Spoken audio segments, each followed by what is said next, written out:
This is KTV News, the headlines this week. Our top story tonight, are they luxury items? We look into the tampon tax debate. Also tonight, lighting up the city, the Pilgrim's Hospice nighttime run is a huge success. And Employability Week is coming to an end. We look back on some of the events this week.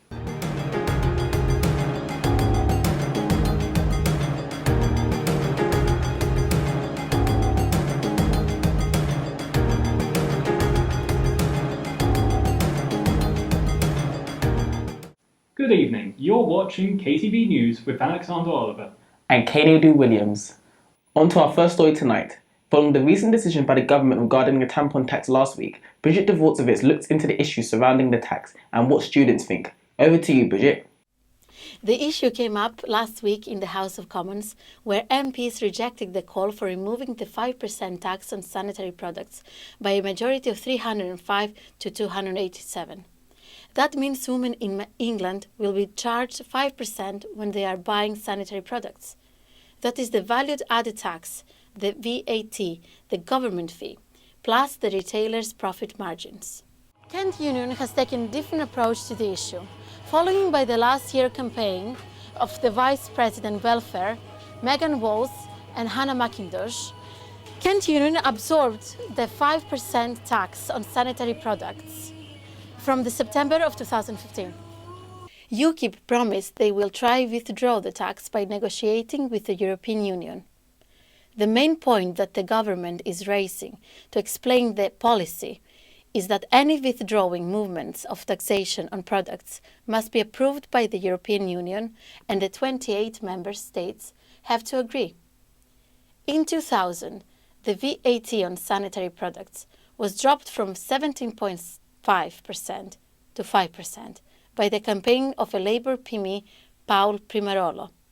The British government is claiming that they reduce the tax as much as possible, as the European Union is not accepting zero rates. The general feeling from the social media is that the tampon tax is showing a world where women's conditions like period is treated like a taboo.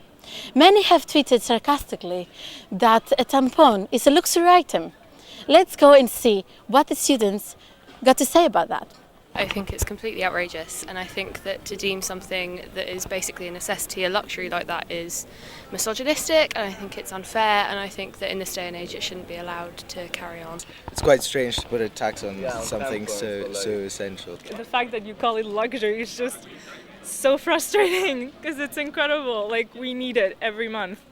And it's just more and more expensive, and it actually adds up to quite a bit at the end of the day. I don't think men have to pay for their raises because they're considered like a necessity. So that's just sexist.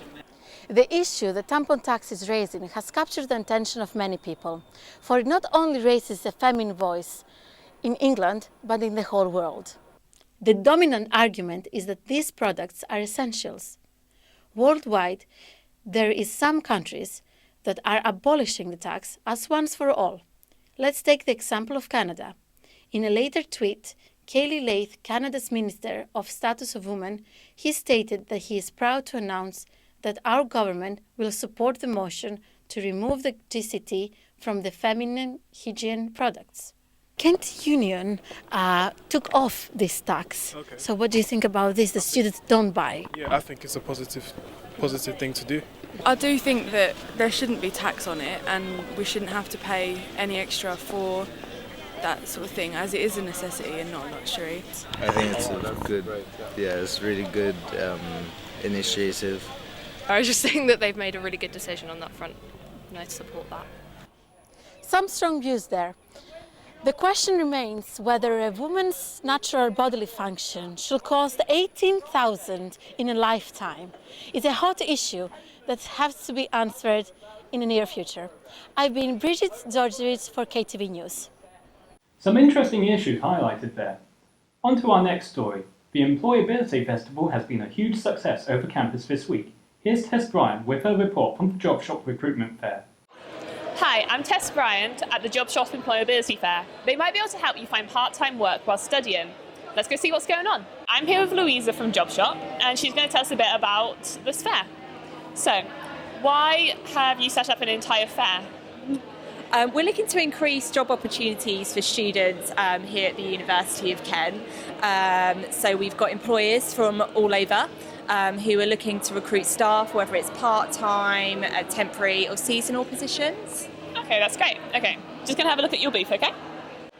So there's lots of different fact sheets that we've got. One of them's about how to find a national insurance number, which is really important, particularly for international students. We've also got one about top competencies that employers look for, and we also have one on top effective job hunting strategies. Okay, thank you very much. I'm here with Paco. So, why did you come here today? I was looking for part-time and seasonal employment. I'm a year one student, so I'm new to the UK, really. I'm from Africa. So I was interested in getting some extra pocket money while I'm studying. Yeah, good idea. Did you find anything interesting here? Yeah, actually. I think I was very interested in the Kent Autistic Trust. And duty-free. Yeah, I was very interested, especially in duty-free's benefits. The pay is not exactly the best, but the benefits are spot on. Okay, thank you very much. I'm here with Angela from Grads Kent. So, why are you here today? I'm here to promote Grads Kent to your students to get them to register on our website for work opportunities. What sort of work opportunities do you do? We are part of Kent County Council. The aim is to retain our students in the area, so we offer placements, internships, full-time, part-time jobs, everything that will help to keep our students and the graduates in the area, in Kent. Thank you very much. Thank you. I'm here with Jules. So, what was your favourite booth here today? I really liked learning and exploring. I think it's Learn Explore. It's this tutor company, and I think it offers some really good job opportunities, and like it would be a really rewarding experience to find out more about them. Okay, so why did you come here today? I came here today just to have a look at the sorts of things that are going on in the local area jobs-wise, so I have an idea if there's anything in the future. Cool, thank you very much. I was Tess Bryant from KTV News from the part-time job fair in Keynes Auditorium.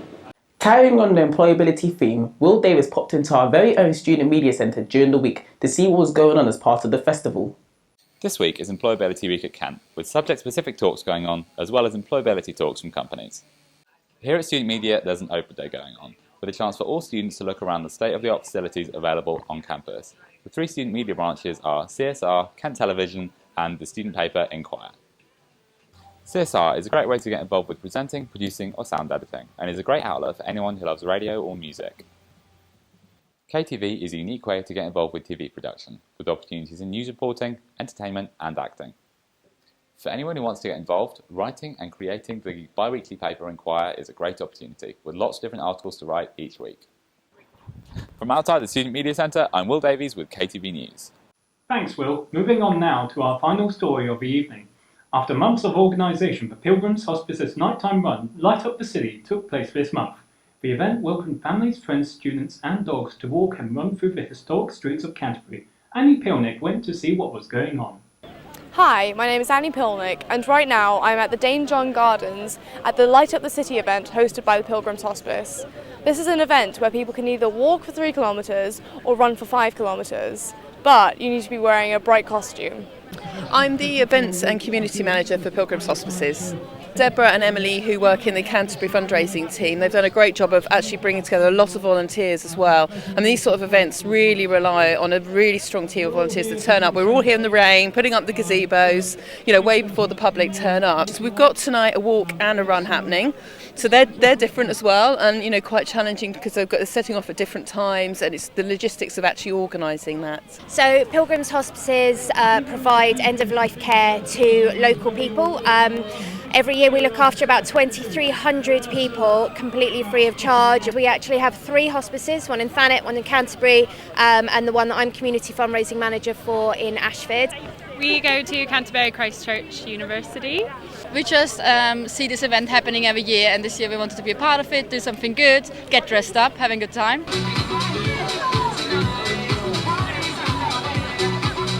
Good, keep it coming. My name is a good cause, and I enjoy doing running events for charities.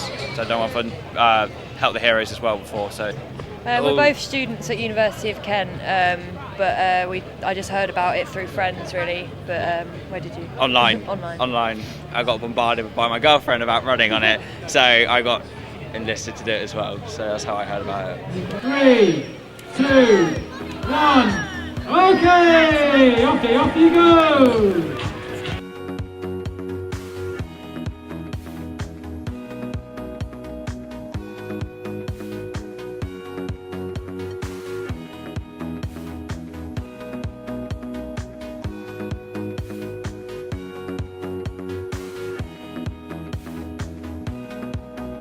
So there you have it. We're all here under the lights of the Pilgrims Hospice. My name is Annie Pilnick for KTV News, signing off in Dane John Gardens, Canterbury. What a fantastic event. A brilliant way to see the city. Now it's time for our sports update with Harrison Okoye. Over to you, Harrison. Thanks, guys. Last week was the inter-college football matches between the following teams. Well, last Monday showcased the match between Darwin Towers versus Elliott Academicals. And on Tuesday, a match between Darwin Evolution versus Turin Titans took place, along with a match between Elliott Academicals versus Elliott FC. There was also a civil match between Rutherford Raiders versus the Rutherford Tigers. And the final match on the 5th between Virginia Wolf and Medway Maniacs. The university also had cricket matches going on campus between Darwin and Virginia Wolf versus Rutherford, and the second match between Elliott versus Turin. Upcoming team fixtures include men's lacrosse Kent versus Portsmouth, the male Kent tennis team versus Brighton, and the women's team versus Bristol. This is all happening on the 11th November. On the 18th November includes a match between Kent and CCCU with another men's lacrosse match. Kent's women's rugby team are up against Sussex. And, all the scores for these matches and information on the upcoming matches can be found at the link below. Alternatively, do pick up the latest edition of Enquire. That's all for sport this week. Back to you, Ken and Alex. Thanks, Harrison. Now let's see what the weather has in store for us this week. As you can see, it's dark out, and that means we're already halfway towards the end of our term this year at the University of Kent. Today, we've had cloud with a few intermittent showers, and tomorrow, Saturday, we're going to have large showers with cloud all the way across the rest of the weekend. Over the course of next week, we're going to continue this trend with cloud mixed with showers. So it's probably your best bet is going to be to look outside, see if it looks like it's going to rain, and judge from there. Just know there's a high possibility that it could rain. I've been George Stiles. This is the weather. Back to you two in the studio. That's all from us now. For more KTV news coverage, look up our page on the KTV website where you can get all our latest updates. For more news, check out Enquire newspaper, which is available online and across campus.